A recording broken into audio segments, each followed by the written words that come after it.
సరే నాయనా, పౌర్ణమి నాడు రావడం మరొకు. చీకటి పడకుండా నువ్వు ఇక్కడి నుండి త్వరితమే వెళ్ళిపో. ఆ వృద్ధుని గొంతులో ఏదో ఆవేదన, అంతర్లీనంగా ఏదో హెచ్చరిక వినిపించింది. ఆయన మాట మన్నించి నీరవ వెళ్ళడానికి ఉద్యుక్తుడై మండపంలో 2 అడుగులు ముందుకు వేశాడు. కాలికేదో తగిలినట్లే చూశాడు. నేల మీద మిలమిలా మెరుస్తుందేదో చేతిలోకి తీసుకున్నాడు. అది రాకుమారి దేవయాని ధరించిన శిరోభూషణం, పాపిడి బిళ్ళ. వెంటనే నీరవ్ ఆ నగని వృద్ధునికి ఇవ్వాలనే తలంపుతో వెనక్కి తిరిగి స్వామి అంటూ గట్టిగా పిలిచాడు. కానీ ఆయన కనిపించలేదు. చేసేది లేక ఆ నగని రుమాలులో చుట్టి జేబులో పెట్టుకున్నాడు. అప్పుడే అతని దృష్టి శివాలయం మీద పడింది. ఒక్క క్షణం గుండె దడదడలాడింది. శివాలయం తలుపులు బార్లా తీసున్నాయి. తాళం గొళ్ళానికి వేళ్లాడుతోంది. మహాసర్పం శివలింగానికి చుట్టుకుని పడగ విప్పి గొడుగు పడుతోంది. తాళం ఎవరు తీశారు?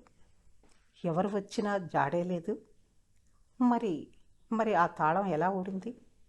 ఏదో అదృశ్య శక్తి ఈ పరిసరాల్లో తిరుగుతోంది. సందేహం లేదు, ఇక్కడ ఏదో జరుగుతోంది.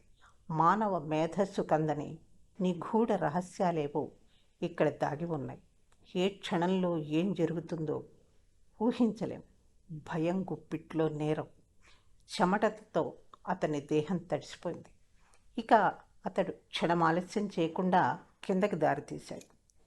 గంట పైనే పట్టే దూరం, కానీ భయం అతన్ని అరగంటలో కిందకు చేరేట్టు చేసింది.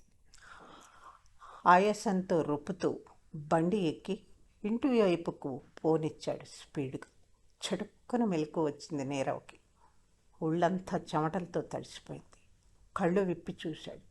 తన గదిలో మంచం మీద ఉన్నాడు. పైన ఫ్యాను ఫుల్ స్పీడ్లో తిరుగుతోంది.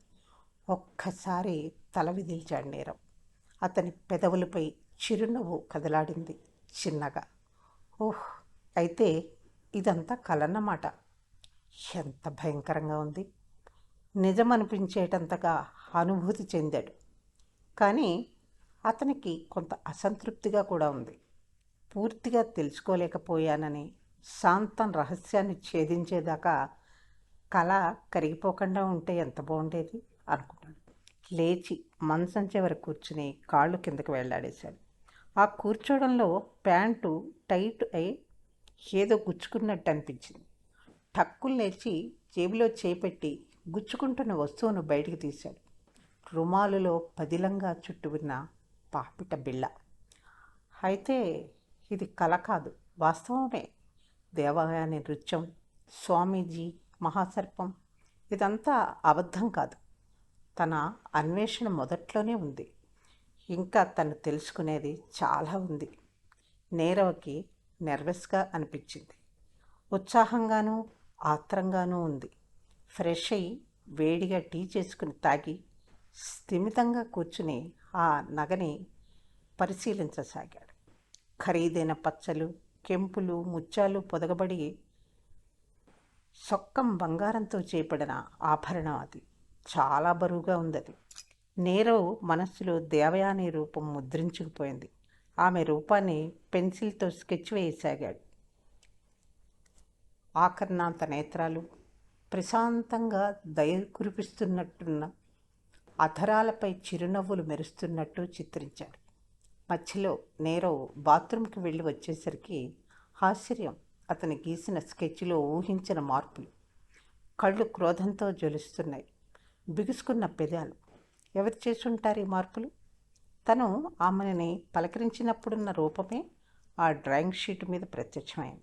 గది చుట్టూ కలయి చూశాడు నీరవ్. అక్కడ ఎవ్వరూ లేరు. నీరవ్ గమనించాడు. టేబుల్ మీద ఉండాల్సిన దేవయాని శిరోభూషణం అక్కడ లేకపోవడం అతని భ్రుకుటి ముడిపడింది. ఏమిటి వింత? ఒకవైపు చిత్రంలో జరిగిన మార్పులు, మరొక పక్క నగ అంతర్ధానం అవటం. ఏం జరుగుతోంది? అంతు పట్టడం లేదు. ఈ రెండిటికి ఏదైనా సంబంధం ఉందేమో అనుకుని అటు చూశాడు. తలుపులు తీసే ఉన్నాయి. ఎవరైనా లోపలికి వచ్చారా? నగ తస్కరించారా? గబగబా అతడు బయటకు వచ్చి చూశాడు అనుమానంతో. కొంత దూరంలో నడిచి వెళ్తున్న స్త్రీమూర్తి ఆకృతి అస్పష్టంగా కనిపించింది. అతనికి మతిపోయింది. ఆమె నృత్య దుస్తుల్లో ఉంది. సందేహం లేదు, ఆమె దేవయానే. ఆమె నగ కోసమే వచ్చిందా ఇక్కడికి? తను వేసిన చిత్రం నచ్చక సరిచేసిందా? ఏమీ అర్థం కాలేదు నీరవ్కి. ఆ రోజంతా ఎంతో చీకాగ్గాను అసహనంగానూ అనిపించింది. ఏ పని చేయాలనిపించలేదు. జరిగిన సంఘటనలు తలుచుకుంటే తను ఏదైనా ఉచ్చులో కానీ చిక్కుకోవటం లేదు కదా. ఈ మాయలేంటో, ఈ అనూహ్య సంఘటనలు ఏమిటో అంతు పట్టడం లేదు. తనకేమైనా అపాయం సంభవించదు కదా. ఇంకా తను మళ్ళీ ఆ కోటలోకి వెళ్ళకపోవడం మంచిదేమో. లేకపోతే ఆ మహాసర్పం కూడా తనను వెంబడిస్తుందేమో. తలుచుకుంటేనే ఒళ్ళు గగురు పొడిచింది నీరవ్కి. ఇప్పటిదాకా ఆ కోటలోకి వెళ్ళిన వారెవరికి ఇలాంటి పరిస్థితి ఎదురు కాలేదా? ఎదురయ్యి ఉంటే వార్తాపత్రికల్లోనూ టీవీ న్యూస్ల్లోనూ వచ్చేది కదా. తనకే ఎందుకు ఇలా జరుగుతోంది? గత జన్మలో తనకు ఆ కోటలో కానీ ఏదైనా అనుబంధం కానీ ఉందా? ఎక్కడో తనకి ఆ కోటకి, ఆ రాచ పరివారానికి ఏదో లింకు ఉండి ఉంటుంది. అవును, అంతే అయి ఉంటుంది. చచ, ఏంటి ఈ పిచ్చి ఆలోచనలు? ఊహల్లో తేలుతున్నాడు తను. చిన్నప్పుడు చదివిన చందమామ కథలకు, విన్న కాశీ మజిలీ కథలకు ముడిపెడుతూ లేనిపోని భయాలకు గురవుతున్నాడు. ఏది ఏమైనా సరే పౌర్ణమి రోజు కోటలోకి వెళ్లాల్సిందే. స్వామీజీని కలుసుకోవాల్సిందే. కోటలోని రహస్యాలు తెలుసుకోవాల్సిందే అని గట్టిగా నిర్ణయించుకున్నాడు. క్యాలెండర్ కేసు చూస్తే వారం రోజుల్లో పౌర్ణమి. ఆ చితి కింద ఎర్రని రంగుతో అండర్లైన్ చేశాడు. వారం పాటు ఆ రోజు కోసం నిరీక్షించాడు. ఏది ఏమన్నా నిరీక్షణలో కాలం బరువుగా సాగుతుంది. పిల్లి నడకలు నడిచి సహనాన్ని పరీక్షిస్తుంది. తెల్లారితే పౌర్ణమి. రాత్రంతా మర్నాడు కోటకెళ్ళడం గురించి ఆలోచనలు. సరిగ్గా నిద్ర కూడా పట్టలేదు. తెల్లవారుజామున కలత నిద్రలో స్వామీజీ కనిపించి, బాబు రావడం మర్చిపోకు, వేళ పౌర్ణమి అంటూ పిలిచినట్టు ఒకటే ఆలాపన. మొత్తానికి ఎలాగో తెల్లారింది. చకచకా తయారై తిని బండి మీద కోట వైపు బయలుదేరాడు. అక్కడ స్వామీజీ తన కోసం ఎదురు చూస్తున్నాడు. తనను చూడగానే ఆయన ముఖం ప్రకాశవంతమైంది.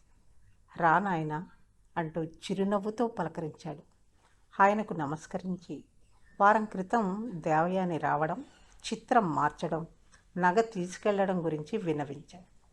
ఆయన చిరునవ్వు నవ్వి భుజం మీద చేయి వేసి తట్టి, ఇలాంటి చిన్న విషయాన్ని గురించి పట్టించుకోకు, రా నా వెంట అంటూ కోటలో నుండి కిందకి వెళ్ళే కాలి మార్గం వైపుకు దారితీశాడు. ఆయన నడకలో వేగం నీరవ్ని ఆశ్చర్యపరిచింది. ఆయన్ని అనుసరించడం ఇబ్బందిగానే ఉంది.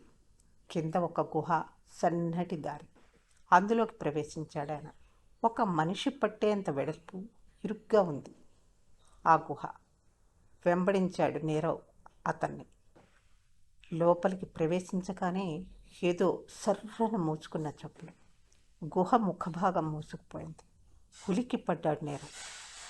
భయపడకు అంటూ స్వామీజీ అతని చేయి పట్టుకున్నాడు. ముందుకు వెళ్ళిన కొద్దీ గుహ విశాలమవుతోంది. ఎక్కడి నుంచో పుష్కలంగా గాలి, వెలుతురు వస్తున్నాయి.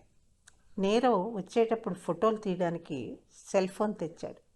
గుహ నుండి బయటకు వచ్చారు. ఆశ్చర్యం! అక్కడ ఖాళీ ప్రదేశంలో ఓ అందమైన రాజభవనం గోచరించింది. నీరవ్ ఆ భవనాన్ని తన కెమెరాలో బంధించాడు. స్వామీజీ అభ్యంతరం చెప్పలేదు. చాలాసేపు నడిచి రాజభవనంలోకి ప్రవేశించారిద్దరు. ఆ రాజప్రసాదంలో విశాలమైన ఎన్నో గదులు, గదులలో ఎన్నో నిధులు, యుద్ధంలో వినియోగించే శిరస్త్రాణాలు, కృపాణాలు, కవచాలు, బల్లాలు, శూలాలు, ఖడ్గాలు, ఇలా ఆపాదమస్తకం ధరించే అనేక సామాగ్రితో ప్రదర్శనశాలను తలపించిందో గది. మరో గదిలో రాజులు ధరించే తలపాగాలు, అంగీలు, అంగరఖాలు, ముఖమల్ కోట్లను పోలి ఉన్న వాటిపై జరీ చేతి పనితో అలరారుతో గుట్టలు గుట్టలుగా పడి ఉండి వర్ణ సుశోభితమై కనువిందు చేస్తున్నాయి.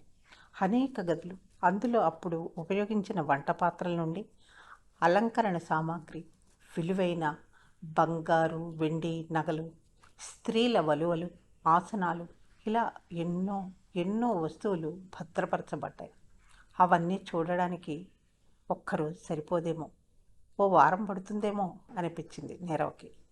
బంగారు ఆభరణాలున్న గది ముందు ఆగినప్పుడు నీరవ్ మనసు క్షణం చెంచలించి లోపలికి వెళ్ళడానికి ఒక అడుగు ముందుకు వేశాడు. టప్పుని తగిలింది తెరలా పారదర్శకంగా ఉన్న తలుపు. అబ్బా అన్నాడు తగిలిన చోట పట్టుకుని నొప్పికి బాధతో. స్వామీజీ పరిస్థితి గ్రహించి నవ్వి, నాయనా నీరవ్, ఇక్కడ కనిపించే ఏ వస్తువు ఆఖరికి పూచిక పుల్ల కూడా ఎవ్వరూ తాకలేరు, అపహరించలేరు. ఇవన్నీ చూసి ఆనందించడానికి రాజుల జీవన శైలిని, వారి వస్తు వినియోగ విధానాన్ని ప్రపంచానికి తెలియజేయడమే ఈ ప్రదర్శన అంతరార్థం. అందుకే కట్టుదిట్టమైన ఏర్పాట్లు చేశారు ఇలా. వారి మేధస్సును తక్కువ అంచనా వేయకు. ఇవన్నీ మంత్రబద్ధంగా సురక్షితం చేశారు. ఆనాడు మహాభారతంలో మయసుభ గురించి వినో చదివో తెలుసుకుని ఉంటావు కదా. అక్కడ ఉన్నవి లేనట్టు, లేనివి ఉన్నట్టు భ్రమింపజేసే ఆ నిర్మాణం అందరినీ ఆకట్టుకుందిట. ఉన్నతి ఉన్నట్టు కనిపించడం, తాకి అనుభూతిని పొందలేకపోవడం ఈ నిర్మాణం ప్రత్యేకత. ఆయన నడక పరుగులు తీస్తున్నట్టుగా ఉంది. జింకలా కదులుతున్నాడు ఆయన. అలసట, ఆయాసం లాంటివి మచ్చుకైనా కనిపించలేదు ఆయనలో. ఆశ్చర్యపోయాడు నీరవ్. తనకేమో కాళ్ళు పీకేస్తున్నాయి, రొప్పు వస్తోంది. ఈయనేంటిలా? ఆయన కాళ్ళు నేలను తాకటం లేదు. ఆఖరికి ఉండబట్టలేక అడిగేశాడు, స్వామి, మిమ్మల్ని అందుకోలేకపోతున్నాను. మీలో ఈ ఉత్సాహం, ఇంత శక్తి చూస్తుంటే ఏదో అమృతం తాగినట్టు అనిపిస్తోంది. మీరు మీ వయస్సును మర్చిపోయారా అన్నాడు. స్వామీజీ పక్క నవ్వి అక్కడ ఉన్న ఓ శిలావేదిక మీద కూర్చుని చెప్పాడు, భలే భలే అనుమానం వచ్చిందే నీకు. తెలివైన వాడివే. అయితే అనుమానం కాస్త ఆలస్యంగా వచ్చింది. సరే, ఈ విషయాన్ని తర్వాత చెప్తాను. నువ్వు చూడాల్సినవి చాలా ఉన్నాయి, పద అంటూ ఆయన అక్కడ పాముల చుట్టుకుని మెలికలు తిరిగి పాతాళానికి తీసుకువెళ్ళే మెట్ల వైపుకు నడిచాడు.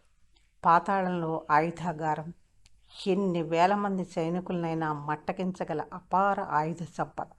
అందులో రసాయనిక ఆయుధాలు పుష్కలంగా ఉన్నాయి.